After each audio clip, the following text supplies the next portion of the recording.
Muli po magandang umaga sa ating lahat. Good morning, church! Magandang umaga, ICOC Quezon City South Sector. At sa lahat po ng mga kapatid natin, mga kapamilya, mga kaibigan na kasama natin ngayong umaga. At sa lahat po ng mga nanonood sa atin via Facebook Live, magandang umaga po sa inyo lahat. And thank you for joining us sa ating worship service ngayong umaga. Joining us this morning are our brothers and sisters na hindi ko na kailangang i-welcome, but welcome back sa mga kapatid natin na originally from Quezon City region. Welcome back ang ating mga kapatid from Marikina na the Goles. The Goleses are here joining us this morning, and the Santoses are here joining also us this morning. And mga taga Quirino, Isabela, the Casañedas are also here joining us. And sino pa ba mga kasama natin ngayong umaga? Our brothers, our mga friends who are studying the Bible. Ang mga Roques pala are also here na originally from Quezon City region rin. Grabe, mukhang kailangan talaga nating welcome rin kay Roman. Welcome back kay Roman. Welcome back kay Roman. Mukhang kailangan talaga mag-reunion ng Quezon City region because parang for the past few Sundays, talagang binibisita tayo ng mga miyembro ng original part of Quezon City. What was the last name? The Navarros were here last Sunday, and we're very happy na kasama natin sila last Sunday. But balikan ko lang po yung mga announcements kanina na shinare ni Ate Che. Next week po, our devotional will be split men and women devotional. Pero pinaplano kami ni Jassy, so we'll just update everyone sa ating GC for our plans this coming Saturday. But one thing is for sure, magagather po tayo bilang isang sector this coming Saturday for our Devo dito po sa Maple Leaf Building, that Saturday, 10 a.m. And then on the 27th po, katulad po ng announcement kanina, magkakaroon po tayo ng MMCC 36th Anniversary Celebration ng Northeast Geo Region. So, lahat po ng mga sectors na kabilang sa Northeast Geo Region ay magkakasama sa July 27 for the celebration ng 36th Anniversary ng Metro Manila Christian Church. Very exciting po ito. 1:30 to 5 p.m. po tayo sa bahay ng alumni. So, paghandaan po natin ito. And because of that, next Sunday po, July 20, will also be our service here sa Maple Leaf Building. And yun po ang ating last Sunday service na dito sa Maple Leaf. So July 20 po, Sunday will be our last Sunday service sa Maple Leaf Building. So we'll have a special service next week po bilang yun po yung ating last service dito sa Maple Leaf. So I hope we'll all be here and excited for our next week's Sunday service. Ayan. I'm excited po again to share our lesson this morning because we'll read again one of Jesus' letters to the churches in the Revelation. So ito po ulit papag-usapan natin ngayong umaga. One of Jesus' letters to the churches in the Revelation. And we're done reading the letter to Ephesus. At kung maalala niyo po ano ba yung natutunan natin sa Ephesus, we learned there na si God, He appreciates our hard work, but God is also reminding us not to forget or forsake our first love. So sana natulungan po tayo ng lesson na to na huwag nating kalimutan yung ating pagmamahal unang-una kay God. Sa kabila ng ating maraming ginagawa sa simbahan, sa ministry, let's not forget that we have to remember our first love, and that's our relationship with God. We're done reading also the letter to Smyrna, and there we learned na si God, He is on top of our situations. Alam niya yung mga pinapagdaanan natin, and He wants us to persevere, and He wants us to be faithful until the end. We read also the letter to Pergamum, or Pergamos. And there we learned that faithfulness to God or loyalty to God means not including other gods along with our worship kay Jesus. So tayo minsan parang, yes, I worship Jesus, but at the same time, I also worship a God. So loyalty or faithfulness to God means not including other gods along with our worship of Jesus. And then last Sunday, we talked about the letter naman to the church in Thyatira. And there we learned na even if Thyatira was considered the smallest or the least important of all the cities that was mentioned sa Revelation, si God, yung pinakamahabang sulat ay pinadala niya sa Thyatira, which is a great lesson for all of us that Jesus gives a careful attention even to those we consider small or irrelevant. We also learned last week from Jesus' letter to the church in Thyatira to stand firm in our faith and to never, ever tolerate sins, especially inside the church. I hope this week po at sa mga susunod pa mga araw, out of our loyalty kay God and out of our loyalty sa simbahan at sa bawat isa, we are confronting things that we know can hinder the growth of our church and ourselves bilang mga Kristiyano. This morning po, ayan, diyan naman siya. Malapit nang matapos yung kanyang season. This morning po, we'll be reading again another letter.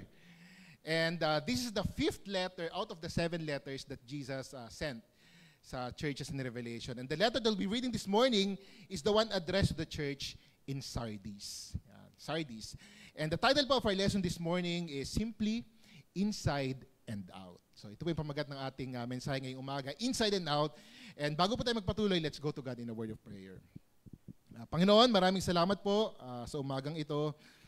Maraming salamat, God, that we have again an opportunity to celebrate our relationship with you and a relationship with one another, Father God. It's just so amazing to wake up every morning with an understanding na kayo po yung Diyos namin, at tinuturo niyo po kaming mga anak niyo, and we're grateful for this opportunity, Father God, that even if people or the world hindi kami pinipili or disappoints us, Father God, but you, our God in heaven, has chosen us and favors us and loves us so much, Father God. And we're grateful for the love and the relationship that we have with you. And I pray that this morning, out of our gratitude, out of our gratefulness for our relationship with you, I pray that we open our hearts so that we could be able to absorb everything that you would like us to learn this morning. And gamitin niyo po ako, Panginoon, despite the many weaknesses that I have.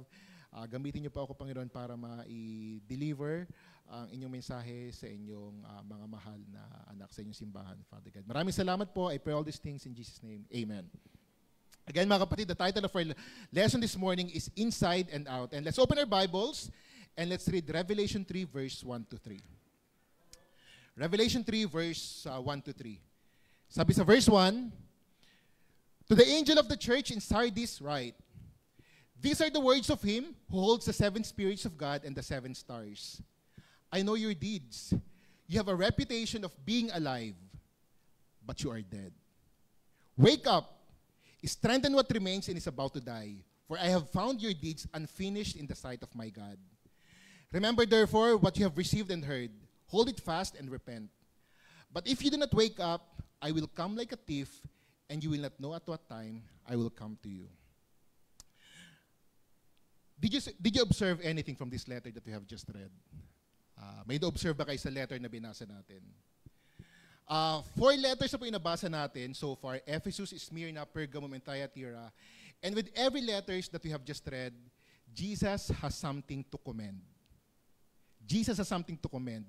After giving a short description about himself, may mga bagay na nililift up si Jesus about the church na sinulatan niya. For example, sa Ephesus, Jesus lifted up their hard work and their perseverance. With Smyrna, they were rich daw in Jesus.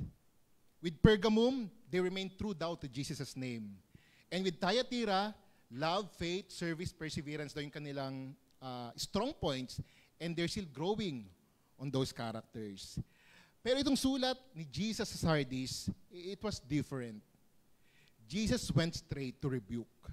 Yung parang sa boxing, no, yung mag-shield ka pa lang, sasalag ka pa lang, na-uppercut ka na agad. Parang pagkabasa pa lang, oy, uppercut na agad yung nabasa mo. No? That's how I imagine reading this letter. Sabi ni Jesus, I know your deeds.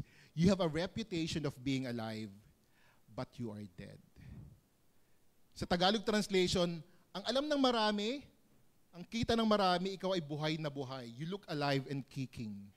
Mukha kang buhay na buhay. Pero ang totoo, ikaw ay patay. I don't know kung nasabihan ka na ng ganitong rebuke, pero feeling ko kung nasabihan ng ganitong rebuke, I would be very hurt.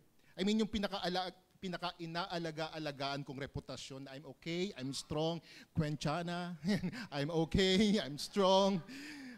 Sa paningin pala ni God, isa pala akong patay. That's sad. Pero bakit nga ba, among all the things that Jesus could have said to this church in Sardis, bakit ito may napiling sabihin ni Jesus sa mga brothers and sisters natin sa Sardis? Just a little background po about Sardis. As a city, yung Sardis daw was the capital city of the Lydian Empire.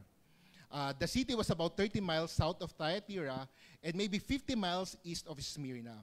And the city was located near the Pactolus River, and it was built raw on a peak where 3 sides of the peak were vertical smooth rock walls. Nakita niyo yung picture namin doon ni Jassy.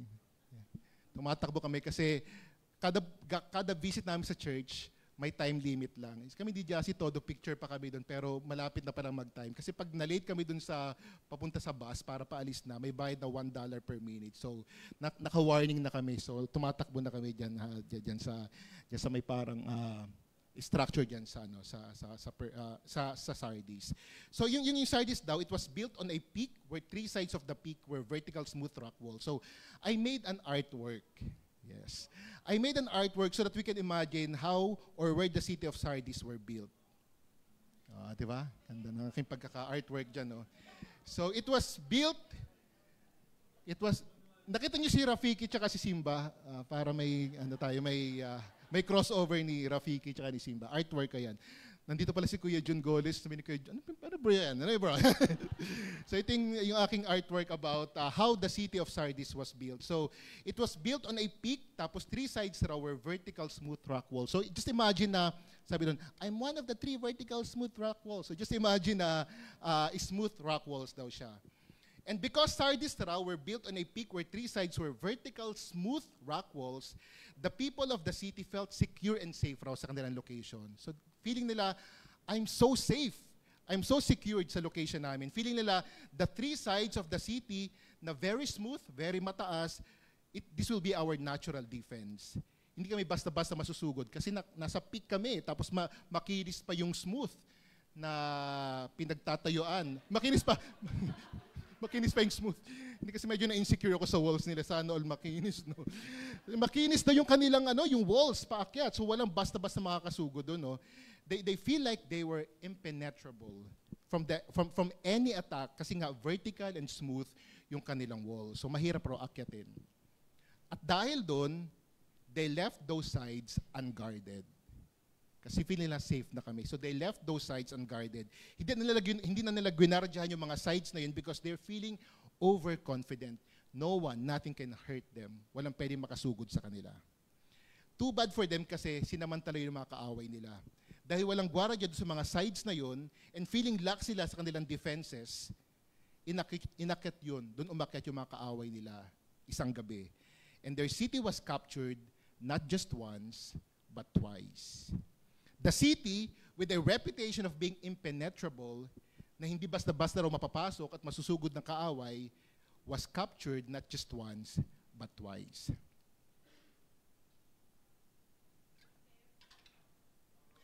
Interestingly po, what happened to the city militarily was also happening to the church in Sardis spiritually. Kung feeling overconfident po yung mga residente sa Sardis sa kanilang defense, the believers and the Christians in Sardis were feeling overconfident rin with their spirituality. They thought na their faith was strong. They thought we're the best among the rest. Feeling na sila yung best, yung mga Kristiyano sa Sardis, pero hindi nila napapansin na unti-unti na palang pinapasok rin at sinisira ng mga malinturo yung kanilang mga puso. The disciples in Sardis felt overconfident spiritually. And so Jesus, on his letter, went straight to his rebuke. Sabi niya, you think you're alive? You think you're awesome? You think you're strong? Nope, I don't think so. I think you're dead. Wake up. Gumising kayo sa katotohanan. Strengthen what remains and is about to die. Quezon City South Sector, what can we learn from this letter? Ano yung pwedeng matutunan sa binasa nating liham ni Jesus sa Sardis? May mga bagay po ako natutunan or napulot from this letter that we have just read, and I want to share this to us ngayong umaga. Unahin ko pong i-share yung isang salita that Jesus mentioned on the letter. And that word that I would like to focus on is the word reputation. Sa Tagalog, reputasyon. Or sa Spanish, reputación. I want to talk about this word, reputation. Sabi sa Google po, reputation daw is what people think or say about you. Reputation is what people think or say about you. Your image, your name, or how others see you based on your actions or your appearance. So in short po, reputation is who people think you are. So that's what reputation is. Kung ano ang pagkakakilala sa iyo ng mga tao. Naniniwala po ako na bilang mga tao, I think we all want to have a good reputation.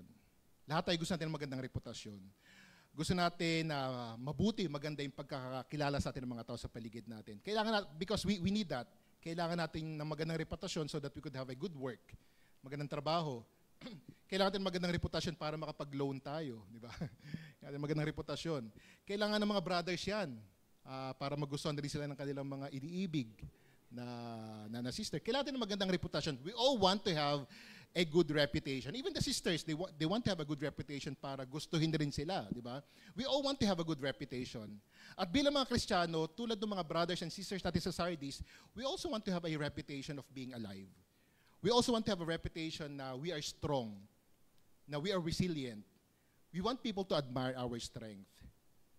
But the question that we can all ask ourselves is this: does the reputation we're trying to keep match who we really are inside?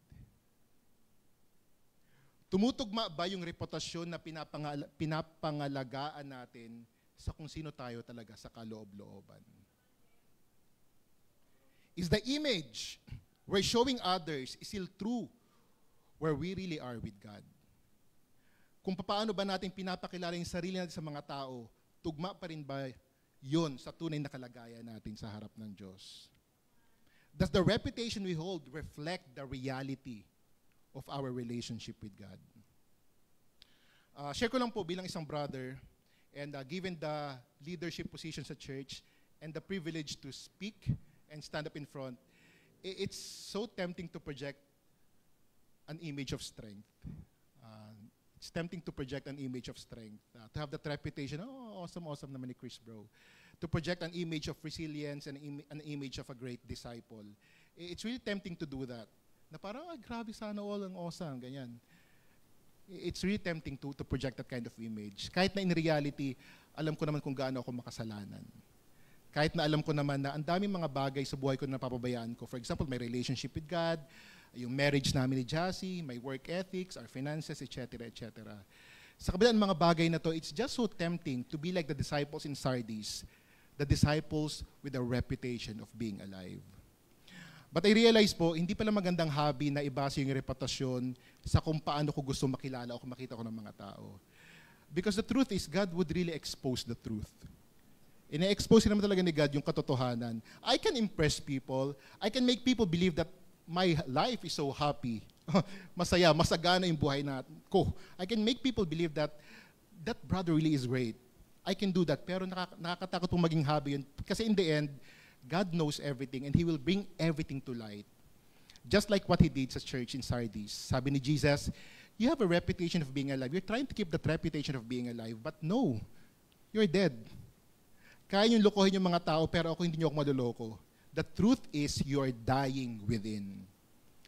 Mga kapatid, looking at your life right now, are there parts of your spiritual life that look alive on the outside, look impressive on the outside, but are dying within?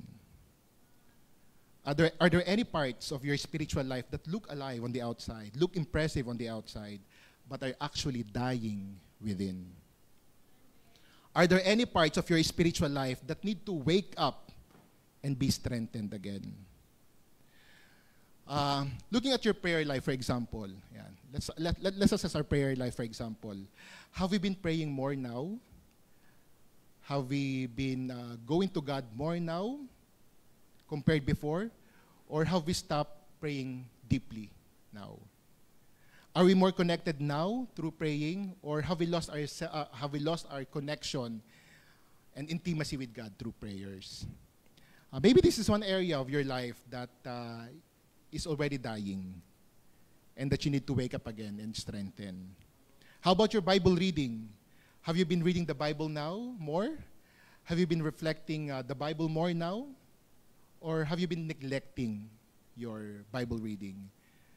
Sino sa atin dito ang pumunta? You don't need to raise your hand. Sino sa atin ang pumunta dito sa service na nakapag-quiet time?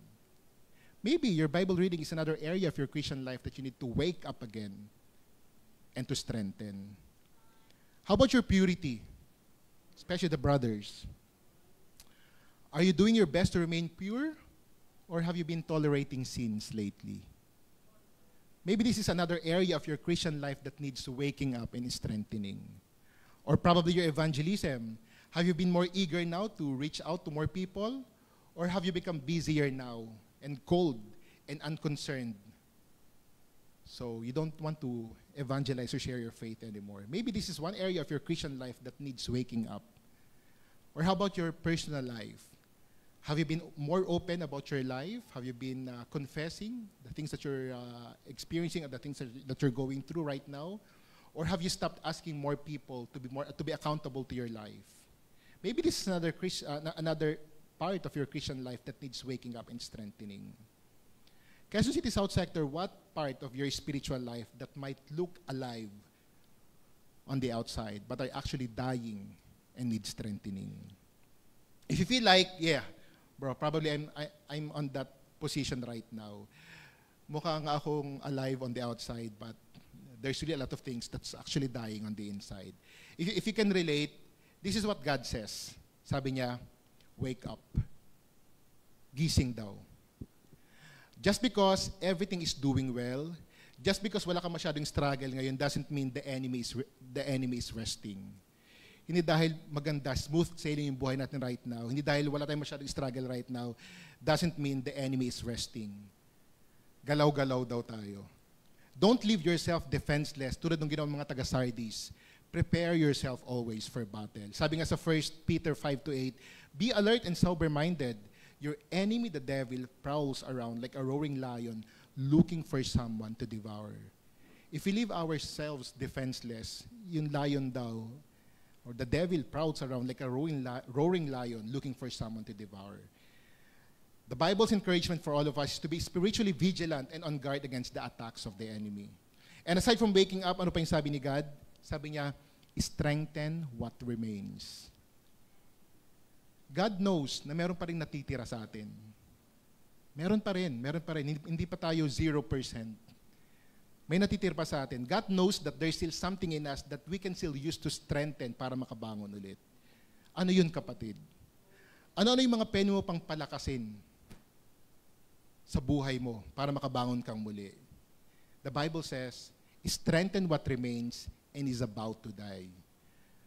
Because yung natitira pang yun, kapag hindi mo pa siya pinalakas, most likely it will die. And so the Bible says, strengthen it. Strengthen what remains and about to die. And then Jesus said, remember what you have received and heard. Alalahanin raw natin yung rason. Bakit nga pa tayo naging disciple? Alalahanin na yung mga natanggap natin bilang isang Kristiyano when we decided to become disciple. Remember what you have received and heard. Hold it fast and repent. Panghawakan nyo ito at magbago. Because if not, God has a warning.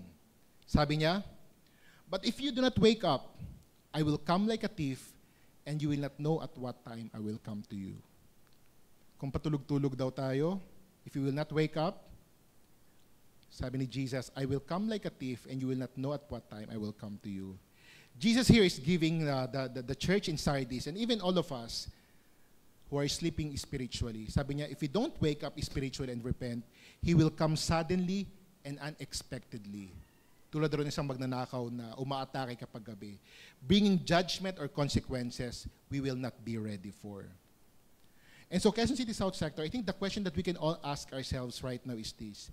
If Jesus came today, kunyari dumating si Jesus today, would He find you awake? Kung sakaling ngayon bumisita si Jesus, like a thief in the night, would He find you awake? Would He find you ready? I hope all of us, including me, could confidently say na, yes, bro, I am wide awake and I am ready for Jesus. Let's keep on reading the letter sa verses 4-6. Sabi sa verse 4, yet you have a few people in Sardis who have not soiled their clothes. They will walk with me, dressed in white, for they are worthy. The one who is victorious will, like them, be dressed in white. I will never blot out the name of that person from the book of life, but will acknowledge that name before my Father and His angels. Whoever has ears, let him hear what the Spirit says to the churches. You know, it's very interesting because a while ago, we mentioned that the church in Sardis received no praise. Yun established natin kanina na yung simbahan sa Sardis, they received no praise. But here we saw a small remnant pala with the church. We saw here a small remnant inside the church na na-commend ni God. Sabi ni Jesus, yet you have few people in Sardis who have not soiled their clothes. There are still few daw in Sardis na hindi pa nagko-compromise. Hindi nila dinidefile yung kanilang mga sarili. They stayed faithful daw and true in their walk with God. When I was reading this verse, this part of the story, or this part of the letter, what I see here is that though majority of the church was spiritually dead, Jesus still sees and honors individual faithfulness. Na nakita ni God na as a congregation, you are pasaway ko you're defiling your relationship with me. Pero si God, si Jesus, He still sees and honors individual faithfulness. Nakita ko dito na si God, or even in the darkest night, God still sees the ones who shine. Na kahit puro kadiliman yung nakikita sa paligid, God still shine, at God still sees the ones who shine. And I think this is a great reminder for all of us na even the world around us feels lost or compromised, God still sees yung mga pinaglalaban nila yung kanilang relationship with Him. I think this is also a great reminder for all of us na yung relationship talaga natin with God, it's personal. Personal talaga yung relationship natin with God. Even if the people around us is spiritually asleep, we can still walk faithfully with God. Na hindi pwede maging rason na because the church I'm attending to, I'm going to, ay ganito. We cannot give that as an excuse kay God for not staying faithful. Because again, even if the people around us is spiritually sleeping, we can still walk faithfully in our relationship with God. Because again, even in the darkest night, God still sees the ones who shine. And so my question for all of us, mga kapatid, is, would you still walk faithfully even if no one else does? Would you still walk faithfully even if no one else does? God wants us to remain faithful kahit tayo na lang yung nagiging faithful. And He has a promise for those who remain faithful and true. Sabi niya, they will walk with me, dressed in white, for they are worthy. The one who is victorious will like them be dressed in white. I will never blot out the name of that person from the book of life, but will acknowledge that name before my Father and His angels. What a great opportunity. What a great prize for those people who are walking faithfully with God. Sabi ni Jesus, I will never blot out the name of that person from the book of life, but will acknowledge that name before my Father and His angels. Kung dito sa mundo, hindi tayo na-acknowledge, but if we're walking faithfully with God, i-acknowledge doon yung pangalan natin before His Father and His angels. And sabi sa verse 6, whoever has ears, let them hear what the Spirit says to the churches. My hope and my challenge and my prayer for all of us, mga kapatid, is that as one church and individually, this is the path that we are all taking. That daily, we make that decision to always be awake spiritually so that we could always walk with Jesus faithfully. Mga kapatid, if you're feeling like Sardis right now, I'm feeling like Sardis right now. I'm feeling impenetrable. I have this reputation of being alive. If you feel like you're still keeping that reputation, that good reputation of being alive and being awesome, but in reality, you're dead spiritually, listen to what God is telling us. Sabi niya, wake up. Strengthen what remains, remember what we have seen and heard, and hold it fast and repent. Sa akin po pagtatapos, in closing, I just want to give a very practical challenge for all of us. I want all of us to pick one area of your spiritual life that needs waking up. Pick one area of your spiritual life that needs waking up or strengthening. Probably your prayer life, or your Bible reading, or confessing, or evangelism. And then set a practical goal. For example, daily, I would make a practical goal na I will make sure that I'll pray 15 minutes per day. Let's do that. I want to challenge everyone. Let's do this, mga kapatid, because God is faithful. He will see our effort. God hears our prayer, and He will record every moment we decide to choose Him over other things. And so, brothers and sisters and friends, Quezon City South Sector, let's make that awesome decision daily to be enthusiastic, to be alert, and alive, both inside and out. Maraming salamat po sa pakikinig, and to God be the glory. Salamat po.